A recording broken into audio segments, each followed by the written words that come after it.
about 10 days after 9/11, I went through the Pentagon and I saw Secretary Rumsfeld and Deputy Secretary Wolfowitz. I went downstairs just to say hello to some of the people on the Joint Staff who used to work for me, and one of the generals called me in. He said, "Sir, you got to come in. You got to come in and talk to me a second." I said, "Well, you're too busy." He said, "No."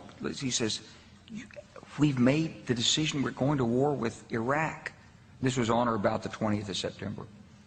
I said, "We're going to war with Iraq. Why?" He said, "I don't know." He said, "I guess they don't know what else to do." So I said, "Well, did they find some information connecting Saddam to Al-Qaeda?" He said, No. He says, "There's nothing new that way. They've just made the decision to go to war with Iraq." He said, "I guess it's like we don't know what to do about terrorists, but we've got a good military and we can take down governments." And he said, "I guess if the only tool you have is a hammer, every problem has to look like a nail."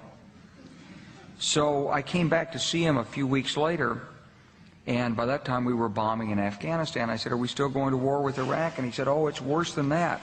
He said, he reached over on his desk, he picked up a piece of paper, and he said, I just got this down from upstairs, meaning the Secretary of Defense's office today, and he said, "This is a memo that describes how we're going to take out 7 countries in 5 years, starting with Iraq and then Syria, Lebanon, Libya, Somalia, Sudan, and finishing off Iran."